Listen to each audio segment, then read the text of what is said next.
श्री स्वामी समर्थ सरिता 24 स्वामी या आपल्या स्वामी चॅनलमध्ये तुम्हा सर्वांचं खूप खूप स्वागत आहे। तर आजचा दिवस तुमचा खूप छान जावो आणि स्वामी कृपेने तुमच्या सगळ्या चांगल्या इच्छा महाराज नक्कीच पूर्ण करोत अशीच मी महाराजांच्या चरणी प्रार्थना करते। तर 1 फेब्रुवारी 2025 या दिवशी आहे माघी गणेश जयंती। तर सगळ्यांनाच माहिती आहे की गणपती बाप्पाचा लाडका म्हणजेच आपल्या कुठल्याही पूजेचा सर्वप्रथम आपण जी मानाचं स्थान आहे किंवा पूजेचं महत्त्व आहे तर सर्व कार्य निर्विघ्नपणे पार पडण्यासाठी आपण कुठल्याही पूजेला कुठल्याही कामाची सुरुवात करताना गणपती बाप्पांच्या पूजेनं सुरुवात करत असतो। तर गणपती बाप्पाचा वाढदिवससुद्धा किंवा जयंती या दिवशी आहे। तर सगळ्यांनाच माहिती आहे की गणपती बाप्पा म्हणजेच सर्व दुःख कष्ट हरणारा असा गणपती बाप्पा। तर गणपती बाप्पाचा जन्म हा किंवा त्याने जे अवतार घेतला तो 3 वेळा घेतला असं सांगितलं जातं।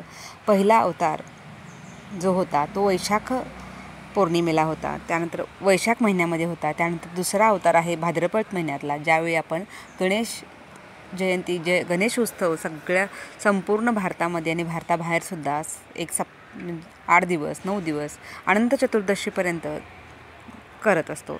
त्यानंतर तिसरा अवतार आहे तो माघी पौर्णिमेनंतर मौनी अमावस्यानंतर माघ महिन्यामध्ये माघी चतुर्थीला जो केला जातो त्या चतुर्थीलाच गणेश जयंती साजरी केली जाते, त्यालाच विनायक चतुर्थी आणि वैशाख महिन्यातल्या जयंतीला विनायक चतुर्थी म्हणतात। तर बऱ्याच ठिकाणी वेगवेगळ्या नावांनी याला संबोधलं जातं। तर पहा या दिवशी आपल्याला काय करायचं आहे। बरेच जे गणेश भक्त आहेत गणपती बाप्पाचे भक्त आहेत त्यांनी या दिवशी उपवाससुद्धा करतात। तर दिवसभर उपवास करून तुम्ही रात्री हा उपवास सोडू शकता। तर पहा गणेश जयंतीला कधीही चंद्राचं दर्शन करू नये निषिद्ध मानलं जातं, कारण चंद्राला दिलेल्या शापामुळे आपण जर चुकूनसुद्धा चंद्राचं दर्शन घेतलं तर माफी मागावी आणि असंही म्हटलं जातं की चोरीचा आळ त्या व्यक्तीवर येतो, म्हणून शक्यतो आपण टाळावं किंवा आवर्जून टाळावं। तर या दिवशी आपल्याला काय करायचं आहे बघा, तुमच्या जवळच्या गणपती मंदिरात जायचं आहे किंवा घरातल्या गणपतीची काय सेवा करायची आहे।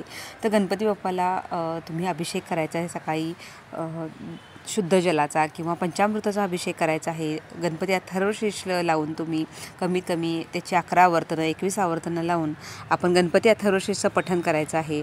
त्याचबरोबर ओम गम गणपतये नमः या मंत्राचा दिवसभर आपल्याला जाप करायचा आहे।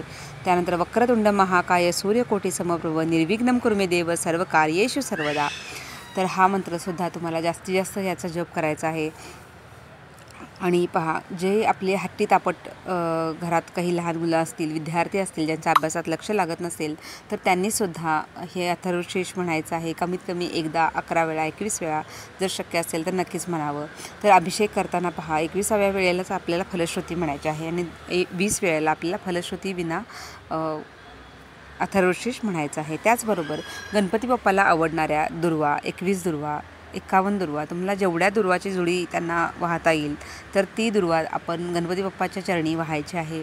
त्याचबरोबर गणपतीला आवडणारं लाल जास्वंदीचं फूल, गणपतीला आवडता मोदक म्हणजे सगळ्यांनाच माहिती आहे खीर, त्यानंतर मोदक गणपती बाप्पाला अतिशय प्रिय आहे, तर ते सुद्धा तुम्ही गणपती बाप्पाला वाहू शकता, त्यांना नैवेद्यामध्ये दाखवू शकता आणि तो नैवेद्य सगळ्यांना तुम्ही वाटूसुद्धा शकता।